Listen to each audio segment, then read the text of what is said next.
En effet, donc on va continuer cette émission spéciale de BWT France consacrée à l'efficacité hydrique, aux problèmes, comment est-ce qu'on fait face au stress hydrique qui touche de plus en plus la France, mais d'autres pays aussi, et qui touche de plus en plus les industriels français. Donc là, on a beaucoup parlé de cette solution Blue Well, donc de l'importance de la donnée, de connaître son environnement pour essayer de mieux réagir, mais il existe aussi des solutions, des offres, notamment proposées par BWT, et ces offres, Dimitri Monod, c'est notamment, la solution, c'est notamment la réutilisation, le reuse. Expliquez-nous cela. Oui, exactement. Donc, le reuse, c'est vraiment l'aspect pratique.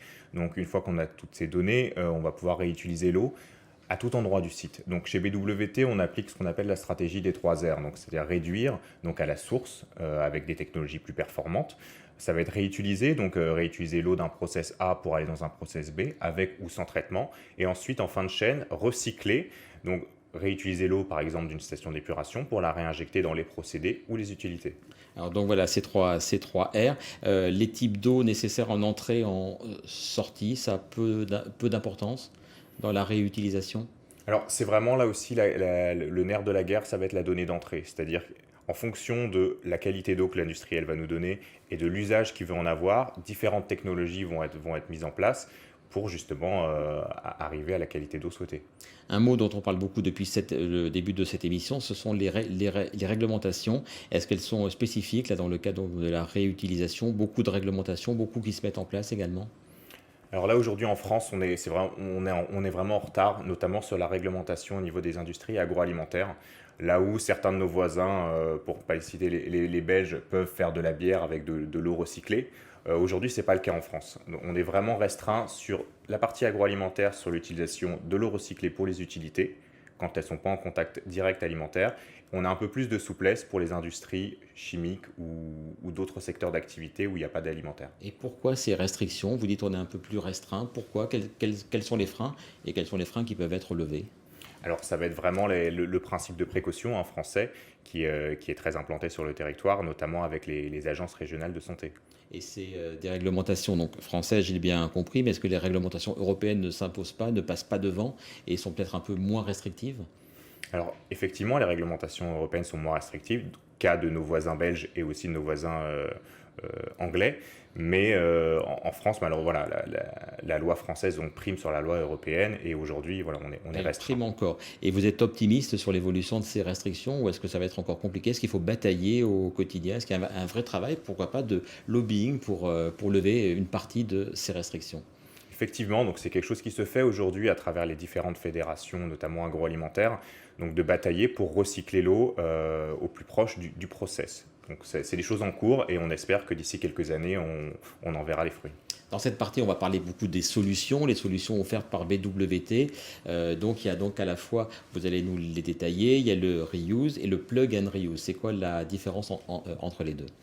Alors le reuse, ça fait plusieurs années que BWT donc, travaille sur le recyclage des eaux. Donc ça va être aussi bien au sein du process, par exemple dans une distillerie, où on va pouvoir récupérer donc, certains condensats, les traiter avec une technologie d'osmose inverse et les réinjecter donc, soit dans des process de fermentation ou des utilités, mais aussi bien en fin de chaîne, donc, comme dans des sociétés agroalimentaires, pour ne pas les citer, donc Kervalis, qui réutilise l'eau en fin de chaîne de la station d'épuration pour la réinjecter là aussi dans les utilités. Ils sont en Bretagne, donc eux, ils ont vraiment fait le choix très clairement d'une solution sur mesure et ça fonctionne bien. Vous leur avez installé ça quand et quel est le premier bilan qu'on peut en faire? Oui, mais écoutez, ça fait 3 ans que la solution est installée chez eux et aujourd'hui, ils recyclent à peu près 50-60 mètres cubes jour. Donc ça représente quand même 30% de leur consommation journalière. On voit quelques images de leur site qui est en Bretagne, hein, c'est bien ça? Oui, J'imagine qu'avec Care, c'est en Bretagne, voilà, c'est oui, ça. effectivement. Oui. Quelques images. Alors, pour ceux qui ont opté pour l'autre solution dont on parlait, c'est le plug and reuse. Alors, on ne pourra pas citer le nom de vos clients, mais on va voir quand même quelques photos passées. On va dire que c'est un grand compte dans le domaine des composants électroniques. Eux, ils ont fait donc le choix du plug and reuse. Comment ça fonctionne? C'est-à-dire qu'aujourd'hui, avec le reuse, on voit qu'on a beaucoup d'incertitudes, notamment avec des effluents très changeants, variants au cours de l'année. Et donc, l'importance de l'étude avec un test in situ est primordiale. La théorie, elle a rapidement ses limites pour le recyclage d'eau. Donc, ce qu'on a créé chez BWT, c'est le plug and reuse, donc un conteneur de 40 pieds avec des technologies d'ultrafiltration d'osmose inverse, les technologies qui, dans 90% des cas, permettent le recyclage d'eau et qui nous permettent vraiment de tester la solution avec les fluents industriels sur une période de 1 ou 2 mois. De 1 ou 2 mois, donc là c'est le cas chez ce grand groupe français. Le test est en cours, il va s'avérer concluant selon vous? Alors oui, il s'avère, voilà, on a déjà des résultats plutôt concluants et ce qu'on voit aujourd'hui, c'est que par rapport à la théorie, la pratique est vraiment différente. On voit aujourd'hui l'intérêt de ce test. Alors donc il y a des tests dans certaines entreprises, il y a des solutions déjà installées. Les réductions d'eau, on a parlé, vous nous avez cité des chiffres dans la première partie de cette émission, mais les réductions d'eau chez vos clients, elles sont massives, elles sont spectaculaires. Est-ce que vous avez quelques chiffres à nous communiquer? Alors les réductions d'eau avec les technologies de BWT, donc Ouais. aujourd'hui on est pour la distillerie, on était à 800 mètres cubes jour, donc 800 mètres cubes jour, ce qui était avant jeté, entre guillemets, dans le milieu naturel, et qui aujourd'hui donc sont recyclés au sein de l'usine. On est notamment chez un client du cosmétique avec lequel on recycle près de 200 mètres cubes jour. Donc c'est des volumes non négligeables qui généralement peuvent représenter entre 10 et 30% des consommations d'eau sur le site. Donc c'est important d'un point de vue environnemental. En termes d'image, est-ce que ces entreprises communiquent beaucoup et de plus en plus par rapport à ça? On a parlé tout à l'heure du besoin d'image, du besoin de valeur. Est-ce que chez vos clients, cette thématique, outre l'aspect purement, on va dire, économique, environnemental, est-ce que ça sert aussi leur image? Oui, on est vraiment aujourd'hui dans une stratégie de développement verte. On n'est plus dans le greenwashing, on est vraiment avec des actes chiffrés et quantifiés. Et c'est ce que mettent en avant les grands groupes industriels.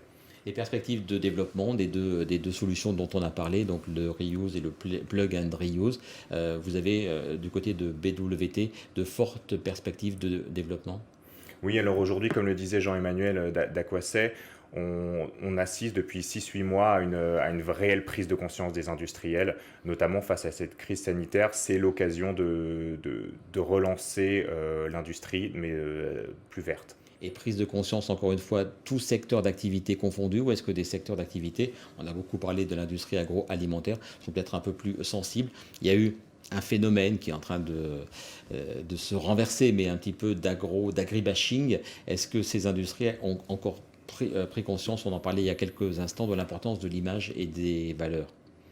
Oui, effectivement. Donc aujourd'hui, voilà, on est toujours dans une stratégie d'image, mais qui est aujourd'hui avec des actes. Enfin, on a vraiment voilà, des actions chiffrées et des réelles réductions d'eau qui sont mises en place chez tous les industriels agroalimentaires.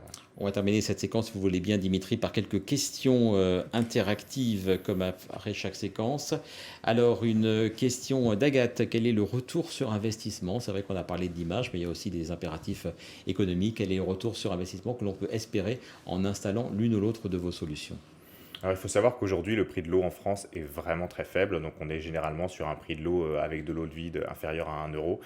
Donc, le retour investissement est long. Donc, on n'est pas sur des 2-3 ans, mais un peu plus long. Sur le reuse, on est vraiment sur une sécurité d'approvisionnement en eau. Donc, c'est vraiment le premier levier de développement de cette technologie. Donc voilà, ça peut être long. Il faut prendre le temps de le faire parce que c'est des stratégies de minimum de moyen terme, sinon long terme. C'est ça. Deuxième question, Jérôme qui nous demande, existe-t-il des aides ou des subventions, donc j'imagine pour installer telle ou telle solution? Est-ce qu'il y a des aides ou plus généralement des aides à aller vers davantage de réutilisation? Effectivement, donc aujourd'hui, le gouvernement soutient ce type de démarche et des aides sont disponibles. Et donc, on accompagne nos clients justement dans ces différents dossiers de demande de subvention. Et ce sont des aides, on va dire, conséquentes. Est-ce que vous avez quelques montants chiffrés à nous communiquer? Oui, c'est des aides qui peuvent aller de 30 à 50%.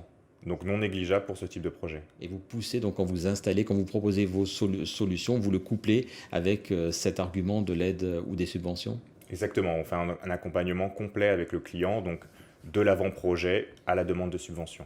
Très bien, bah, écoutez, merci beaucoup Dimitri Monod. Je regarde, mais pas d'autres questions pour l'instant. Merci beaucoup donc pour cette longue séquence qui nous a vraiment permis de voir quelles solutions pouvaient être mises en place et notamment donc les deux solutions de BWT, Reuse et Plug and Reuse. On a vu des témoignages clients, on a vu votre analyse et on voit bien que de plus en plus, outre l'aspect économique, il y a évidemment l'aspect environnemental et l'aspect d'image capital pour les industriels. Merci beaucoup, on se retrouve dans un instant pour la troisième et dernière partie de cette émission consacrée cette fois-ci aux leviers environnementaux et sociétaux de l'efficacité hydrique. A tout de suite.